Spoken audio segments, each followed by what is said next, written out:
Good morning. Happy Friday. I have Neuro Coffee in hand and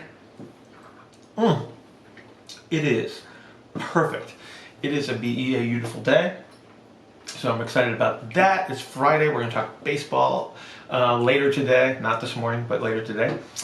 So that's going to be fun. So I'm looking forward to that. Today's question comes from the IFAST PT Fellow again, Austin. So this is why you teach, man. It's like you get really good questions. It really challenges thinking. And this was a really good one for those of you that really want to get better at what you do. Excuse me. This is going to be a really powerful question to look at, because it's all about process, and it's our process that's going to allow us to improve. This is not about understanding like what we think is anatomy or how it interacts and things like that. This is about the process of actually getting better. And so this is the foundation. And so that's why I really like this question.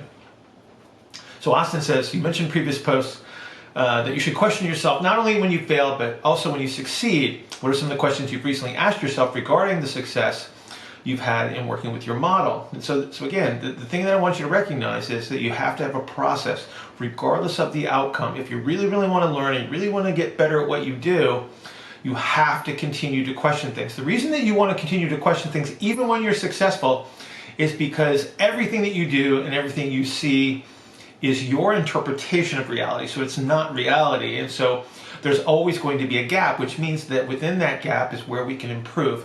And so if we can push ourselves forward to see more of what we think reality is and expand our understanding of what the possibilities are, this is what's going to help us to progress and evolve. And so one of the first things you would do, regardless of the outcome, whether you consider your outcome a success or a failure, is what relationships did I think were apparent? So what did I see? What did I think I was measuring? What did I think those relationships represented? Because I have to have a framework or an understanding of what I think is going on. And the more refined that perspective of those relationships are, the better my starting point in this process. So then based on my outcome measures and my intent when I intervene, it's like, did I interpret those measures correctly? So here's the power of hindsight. So I have a before representation and I have an after representation. And so if I intervened as I intended and I got a correct outcome, or the intended favorable outcome, I can still look back and try to interpret those measures. So a lot of times you figure these things out in hindsight. So I think I have a representation, I see what I ended up with, and then I work backwards. Because maybe not everything went exactly as planned. So why not? Why didn't it go exactly as planned? So maybe that it's favorable for the client. So the client feels better, they move better, they accomplish some sort of task. But the reality is if I really objectively look at my measures, I can look backwards and I can say, okay, was my interpretation correct? The more often you can do that, the more you're capable of narrowing what the probabilities will be the next time. And so again, we use every opportunity of our interactions with a client or a patient or whomever it may be as an opportunity for next.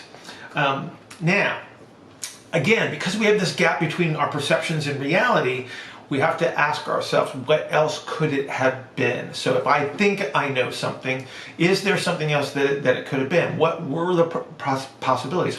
Are there other possibilities? So now we have to think about, okay, as I study these things, or as I'm trying to learn something new, where else can I look for possibilities? Where else can I look for understanding? Where else can I look to gain a perspective on these relationships? And so now this is where education comes in, and this is where they fail, because what education has become is teaching a bunch of concepts without a coherent model to represent things. And so, when you go through PT school, for instance, they teach you embryology. Well, why do they teach you embryology? They never told you why it's important.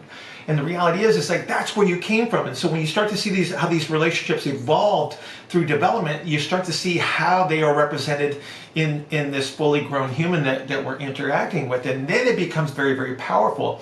And so that's why we have to go back and we have to start looking at those things. We look at comparative anatomy between animals, because other animals behave very similarly to how we do. So how does it work for them? And then we can start to get ideas of how it might work for us.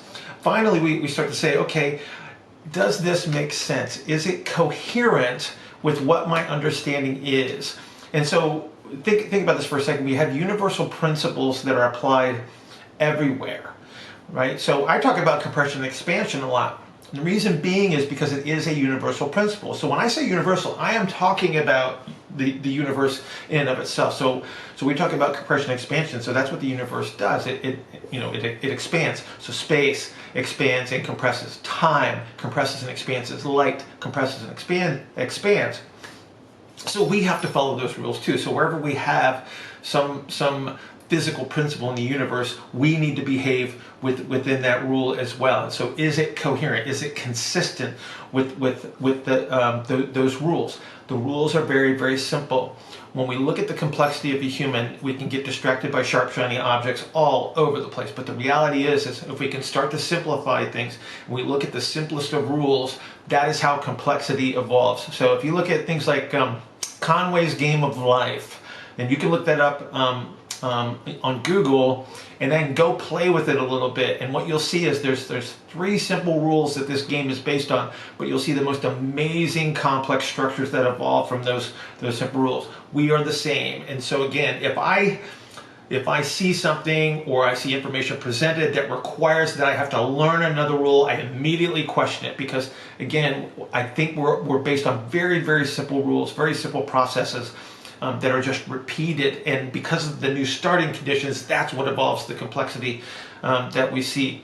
From a longer term perspective, where we're out of a specific context, there's some broader questions that you may want to ask. So it's like, why did other models demonstrate success? Because again, it's all about perspective. And so when we think about comparing what we do with our model to other perspectives, things like, okay, we talked earlier this week about rotator cuff strengthening versus recapturing relative motion. It's like, so some of those things actually do work in the clinic, but it's just a matter of perspective, where you say, oh, you're strengthening a rotator cuff, and I say, oh, you're just restoring the relative motion in those relationships that allow us to move more effectively.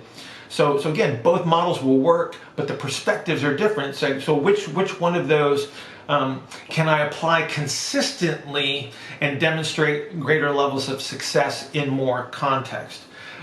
Stretching versus eccentric orientation might be another one that we would consider to have different perspectives. So again, I want you to start to think about evolving your process and looking at these things the same, regardless of the outcome, whether it is favorable or unfavorable. This is how you're going to get better, is to continue to question things. And it is a struggle, it is work, because when you're successful, you want to kind of pat yourself on the back, say, yeah, I did great, I was awesome today. But the reality is, if we really, really want to get better, we have to continue to question everything that we do, because we're never seeing reality, but we can start to close that gap with knowing that the gap's always going to be there. So I hope that helps a little bit. I hope it is one thing that will drive you to improve. And again, we all have to get better. We all have to have a process. Have a great Friday. Have a great weekend. I will see you on Monday.